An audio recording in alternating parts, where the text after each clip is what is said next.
Yo, what is up guys? It's Pedro here, and in today's video I'll be talking about Jayden Daniels and how he was ranked a top 5 quarterback after his rookie year by NFL executives, coaches, and how some of them are scared of Jayden Daniels in the 2025 season. If you guys are new, make sure to subscribe. We're really close to 15,600 subscribers. We're like 15 away. I know we can do it. Less than 40% of you guys who watch the videos consistently are subscribed. So just hit that subscribe button, like button, and comment down below where you would put Jayden Daniels in terms of a top 5, top 10, top 15 quarterback. I mean, I think undoubtedly he's top 10. I think there's zero debate about him being top 10 or not. This right now, the league is very top heavy in my opinion in terms of quarterbacks. And, the 10th, 11th, 12th best quarterback in the league isn't that good, in my opinion, compared to, what it was in its heyday with, Brady, Peyton Manning, Drew Brees, Roger, like all those guys, Roethlisberger, Phillip Rivers, like that was the prime, Matt Ryan. But I do want to, my rankings, we'll talk about it in a second, but I want to read the story real quick from Jeremy Fowler, who of course does his yearly, he talks to executive coaches and scouts about these guys and gives his, kind of ranking. And we'll go over the quarterback. So my quarterback ranking, and let me make sure I mute this here. Sorry about that. Hopefully that wasn't too loud. But you look at the quarterback rankings here. You go Patrick Mahomes. I think he's one.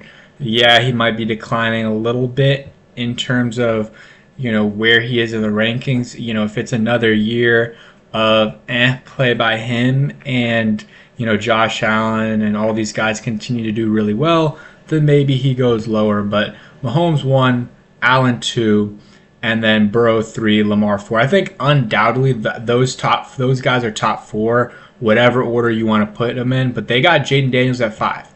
The highest ranking he was put at was 5.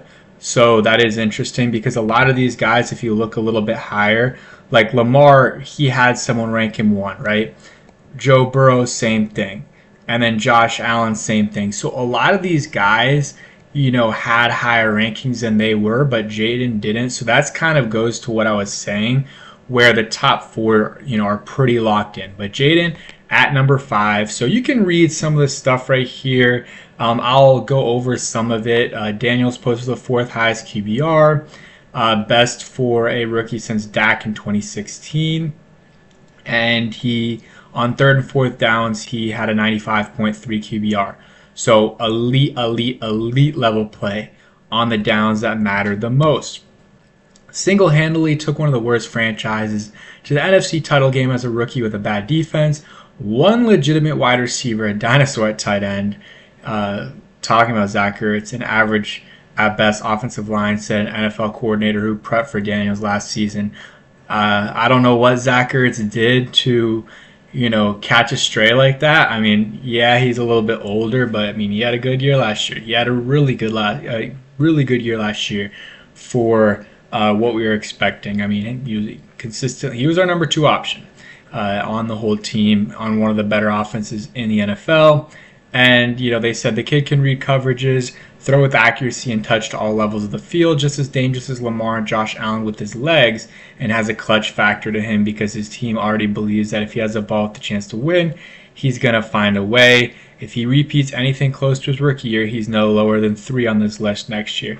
And I don't know about all of that. I mean, they said if he repeats anything close to his rookie year, I think he's got to have, basically his rookie year or better to go up that much because, like I said, he had a really good year, but so did the guys ahead of him. So if, let's say, he has a slightly better year than he did last year, numbers-wise, because he did have a good year last year. I mean, a great year. But, you could always add some touchdowns to those numbers, especially if you think about the amount of times that a receiver, especially Terry, would get down at the 1. Like, there was a lot of times where they would get 1-yard rushing touchdowns, and a lot of, because the receiver would, get caught at the 1, 2, 3 yard line. So I think some touchdowns were left on the table for Jayden Daniels, and I think his stats will go up this year for sure. I mean, not for sure. You never know, but I think his passing yards will go up. Maybe his rushing will go down a little bit, like 930 yards, whatever he got rushing.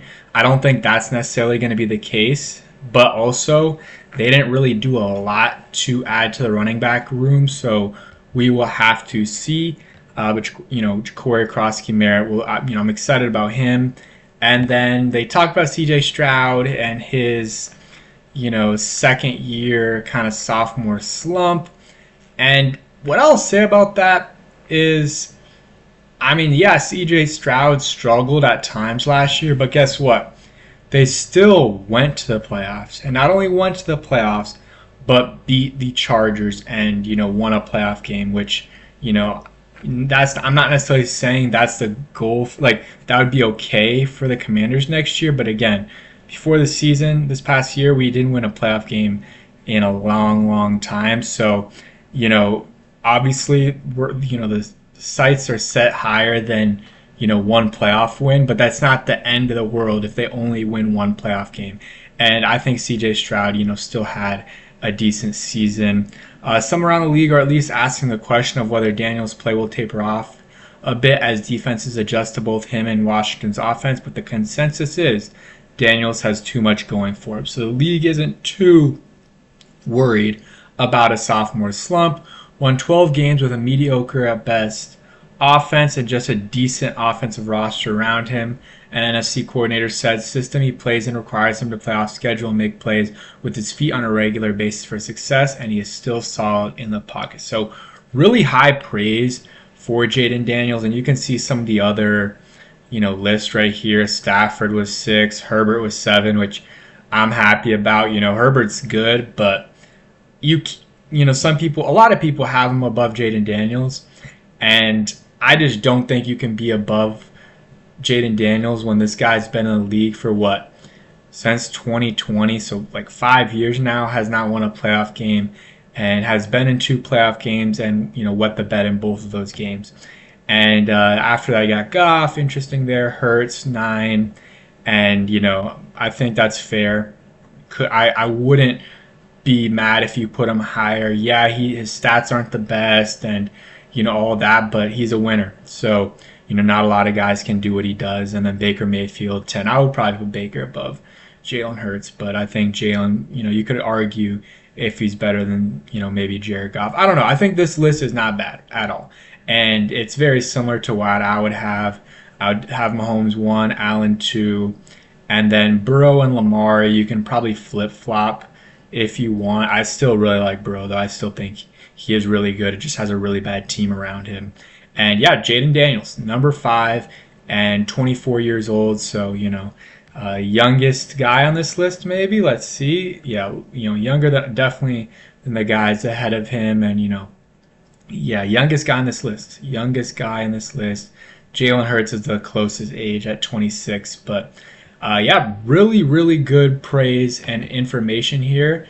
And we talked about I guess there was a quote: "The league is not considered with not concerned with the possibility of Jayden's dip in production at all." And then JP Finley was talking about this stat about 95 QBR on 3rd and 4th down. So, again, we know he's good on 3rd and 4th down, and that stat kind of confirms it. And yeah, again, like I said, just really good praise and good stuff to hear from all these guys and these executives, and good to see guys on, a quarterback on this top 10 list, because, he does this every year, and obviously we're never remotely close to having a top 10 quarterback. So now to have one in the top 5 in, not even a full year. I guess now he's been in the league for a full year and almost a second full off season, but this year's a big year. He had a really good year last year, but I think he can have an even better year in year 2. I mean, that's what it's all about, is getting better and better every year. And Jayden has that mindset. Some of these quarterbacks don't have a great mindset, and most of them do, but some of them that don't. And the good ones do, though. And I think Jayden is not content with where he's at, And they also added players to this team that I think are going to make him better. Laramie Tunsil, give him more time to sit back and read the defense and make some plays. And then you also draft Josh Connerly. I think that'll help. I don't know how much it'll help like week 1, but down the line, whether it's later in the season or in the next couple years, that will help. Getting Deebo Samuel helps as well. Bringing back John Bates and Zach Ertz helps as well. So I think they did some good things to help out Jayden in the run game. I don't know about it. He might still have to, carry the run game this year, but it is what it is. He can do it. It's just, not the ideal situation for him, because you don't want him to get hit as much as he did last year. And I talked a lot about this last, season.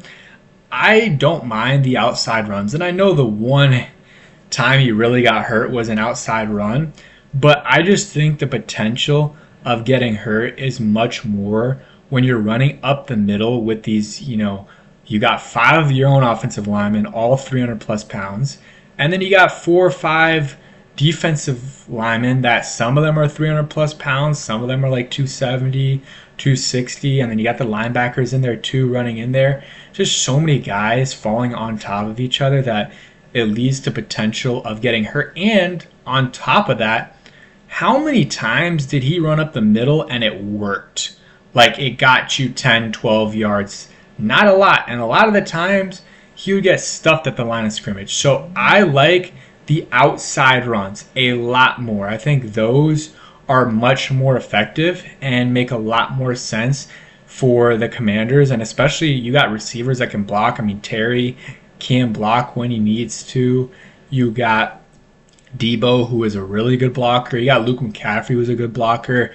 You also have John Bates, who is one of the best blocking tight ends in the NFL. And, Zach Ertz, whatever, he can do it if he needs to. But, we have some good blockers, and I think that's probably the best way to do it. And you've got a little bit more athletic on the offensive line, so that allows those guys to, help block for Jayden Daniels as well if he really needs it. But I just wanted to talk about this. For them to put him top 5, they're scared of him. And, just another year and maybe he's in the top 3. I think it's going to be, sorry, voice crack.